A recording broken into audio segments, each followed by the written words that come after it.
Hey guys, welcome to round one. This is our opening hand. We are on the draw. We're going to mulligan this. I don't like keeping hands like this where we need to draw like a forest. This hand's okay if we do draw a forest, but I think our deck has better. Lands. Awesome. Alright, this is going to be another mull. I guess we keep. Maybe we could have kept either one of those first hands, but I really hate those kinds of hands. What are you going to do, though? We're on the draw, so we're not completely dead or anything, but we're not in a great position here. Alright, that's good. At least we can play everything right now.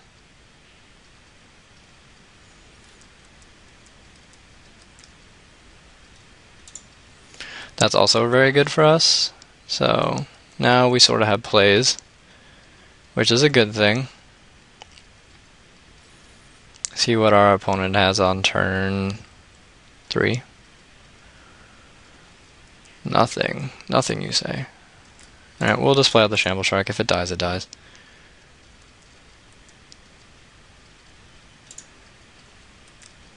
We'll attack in.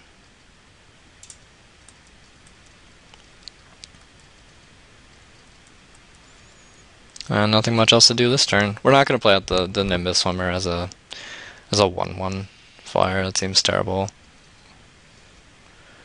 Hopefully hit a 5th land. Contaminated ground. That's fine. That is fine with me. That is fine with me, good sir. Okay, we're looking pretty good here, I would say. That's our opponent, the plus that our opponent has on turn 4. Alright. So we're going to be taking 2 here. Play the Ceratok.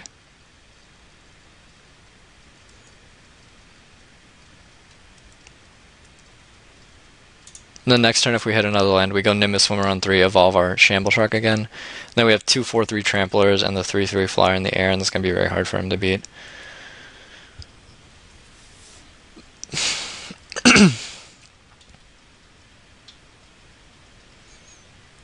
Zorichi tag, sure.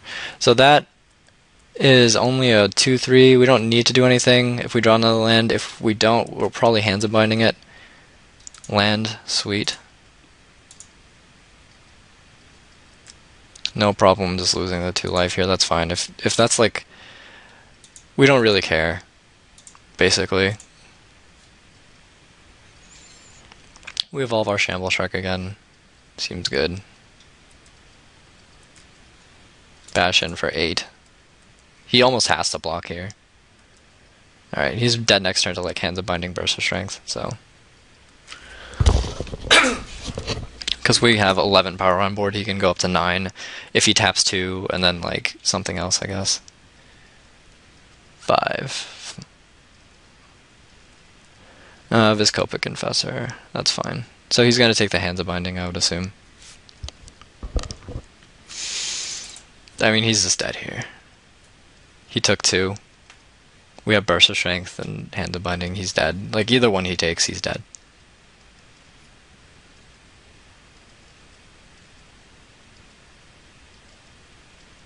Yeah, there you go. And we don't need to show him anything else. I'm not sure if I draw cards, will it reveal it to him? Did he leave yet? I just want to see what we would have drawn.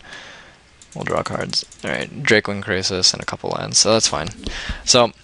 as long as I don't think our deck should have a problem beating his as long as we draw the right mana, which we didn't on our first 2 hands, but I think we just resubmit. Let's think about this. He's Orzhov. What would be good against Orzhov here? A Diluvian Primordial might not be bad here, actually, because it could grab a removal spell out of his whatever.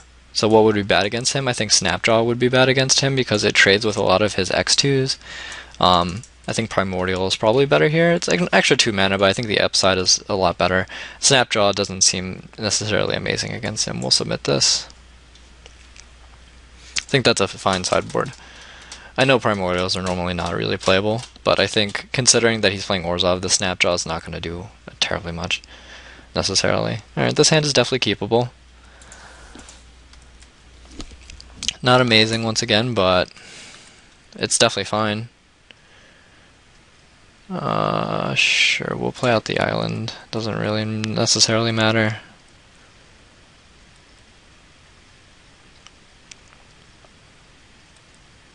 Screecher is good. 2-drop. 2-drop. Like a champ.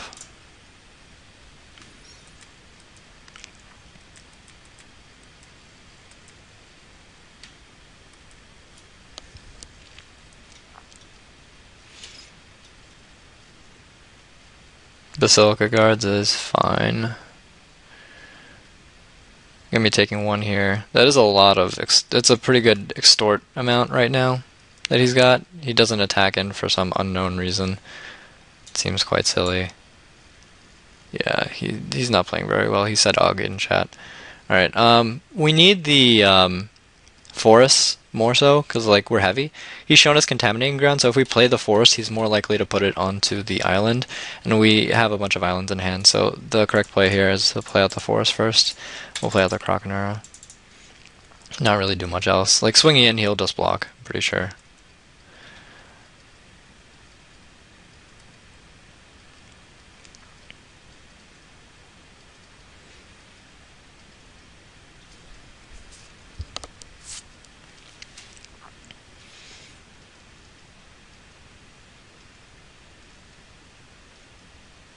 He's gonna play Corpse Blockade, which is fine. It's not great for us, obviously, but he's pretty defensive right now. But we have the Denizens to push through damage eventually, which should be good for us.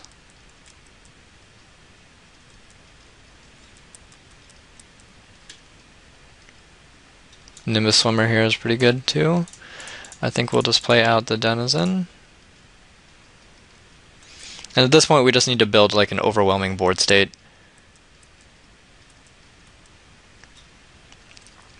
Next turn, the counter will probably go on to the...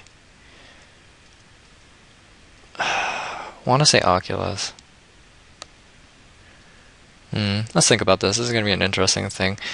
We don't want to put it on the Croconura in case we don't draw another land. The Nimbus Swimmer will evolve it, which is something we want. So the choice is between Denizen and Frilled Oculus, and I think I want to put it on the Oculus because that allows us to attack into his X4s.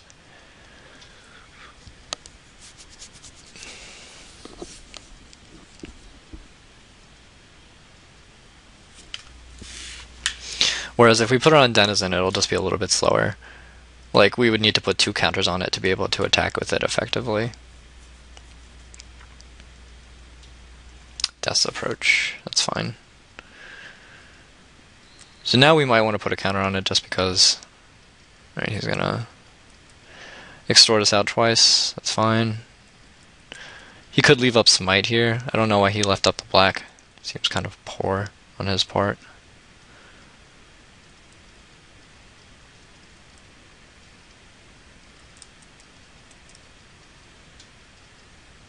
Hit Fight is pretty good. We'll just play out the second Denizen. Leave up Burst of Strength.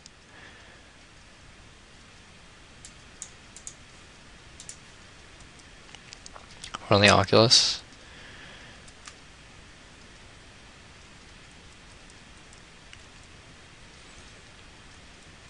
Next turn we can go Swimmer, put 2 counters onto...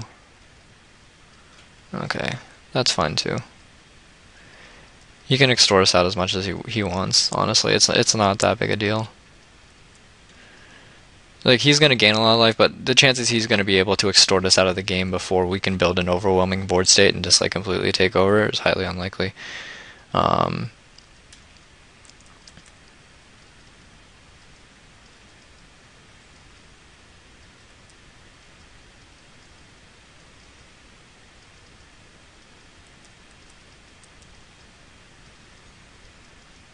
So pretty much anything we draw here is live. Another land helps us pump the Nimbus Swimmer. Yeah, that's fine. Alright, so here we're going to display the Nimbus Swimmer out. And then I think next turn is the turn that we start swinging. So here, Croconura is going to grow. I think we want to stack this... hold on, wait, cancel. We want to stack this so that way Croconura... If we want to pump this to a 5, I don't think so. But we want to make it Krokonura first, so that way we get the evolve counter. So like if we had made this a 3-3, we would need to make the Krokonura of trigger go first if we want to put another counter onto it, because if we put a counter from Denizen onto it first, it wouldn't evolve, because this would only be a 3-3, we wouldn't get to evolve it. But in any case, we'll put the Krokonura should go last. So we should click on it last. In any case, we'll put the Krokonura counter here. We definitely want that to be an X4. And then I think we want this guy to be we'll put it on the 3-4 here. And then we're going to always yield to Krokonura triggers.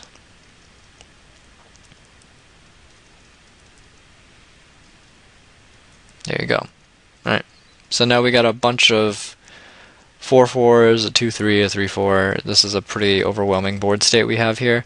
Next turn, if he sacks out to Corpse Blockade or something, we can pit fight it in response. And we should be in a pretty good spot. We want to make sure to swing in with Oculus with the pump mana up, Denizen with the burst of strength mana up, and then like Nimbus, and we definitely want the pit fight mana up as well.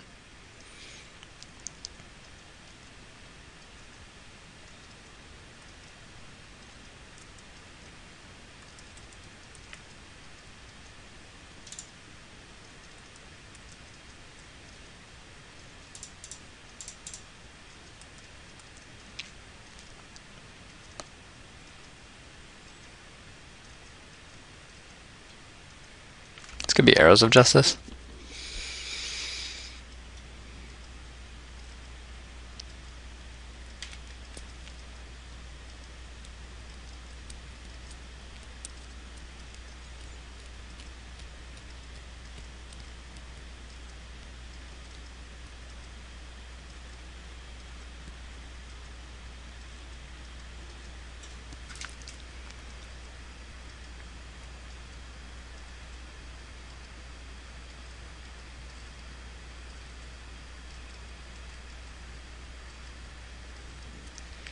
So he's obviously got something for us. The way he tapped makes it seem like it's Arrows of Justice. Not sure what else he could have here necessarily. I don't know, he's having 4, so he could have Grizzly Spectacle. Yeah, Grizzly Spectacle onto the Flyer. That's fine. So here we could pit fight out the Corpse Blockade to make his blocks terrible.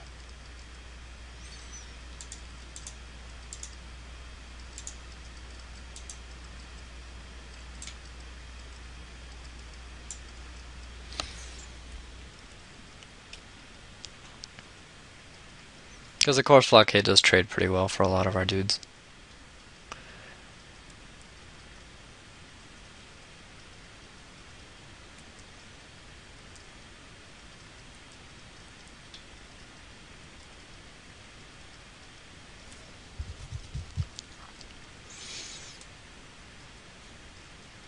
Wow, he hit Dracowing Crisis, Spell Rupture, Last Thoughts. It's a pretty good mill.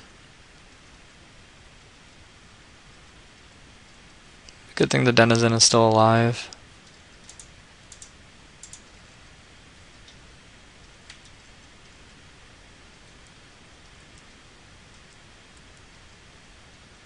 No reason not to pump that.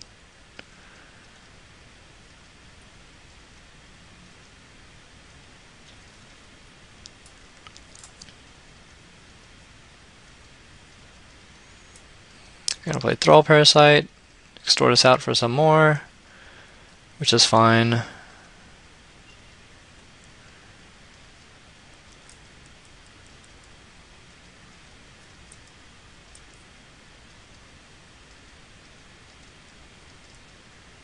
He'll tack in for 1. Nope, he won't because he's bad. I guess he could hope we could have Burst of Strength. But once again, I don't think you can necessarily play around it there. Alright, we're going to play the Shamble Shark pre-combat. We might just want both counters onto the Shamble Shark.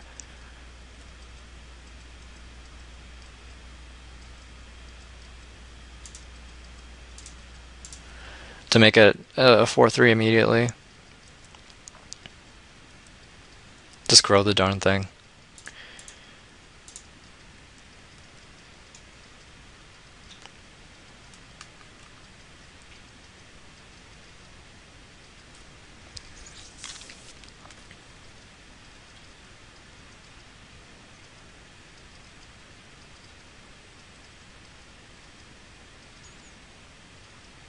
We could have put it on the Denizen too, would be the other option, I think, to prevent it from dying to one removal spell. But we do have Burst of Strength for that, just in case. He'll regenerate, that's fine.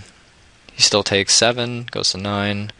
We have Burst of Strength up to kill the flyer if necessary.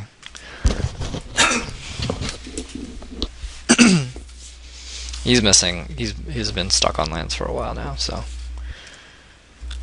we seem to be in a pretty good position here to win this game.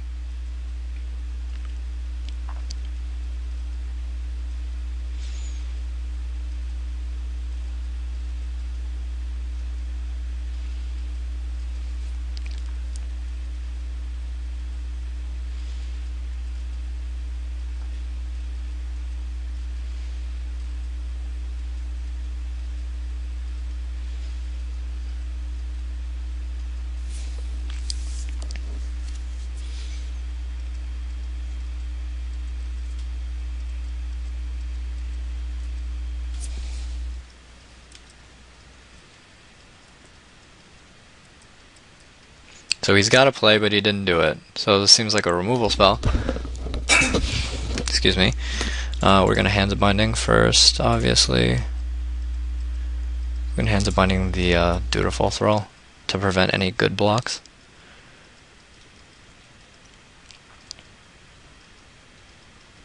We should have tapped. We tapped wrong.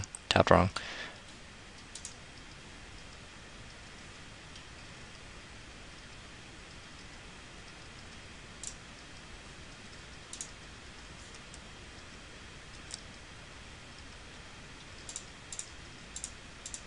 Tapped wrong. Should have tapped double blue.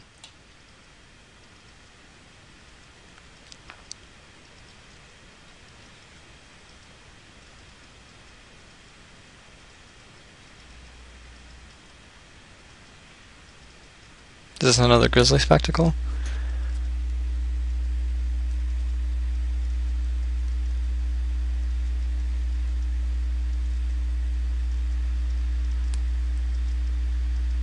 The Thrall Parasite also removes counters too, so that's not a good thing. But he would have to pay 2 life to do that, and doesn't have a ton of life. Killing Glare equals 3.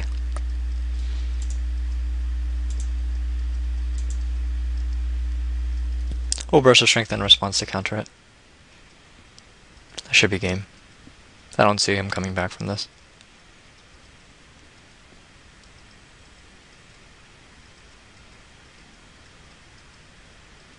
Yep, that's game. We're gonna draw a Primordial too to get the Grizzly Spectacle back. So I mean that we were probably gonna win that game anyway. But in any case, the Burst of Strength counters his Killing Glare because he only did it for 3. And then you pump up to a 4, and it's no longer a legal target because his power needs to be 3 or less. In any case, so we won that one. And that's round 1. So I hope you guys enjoyed that. I'll see you guys in round 2. Peace.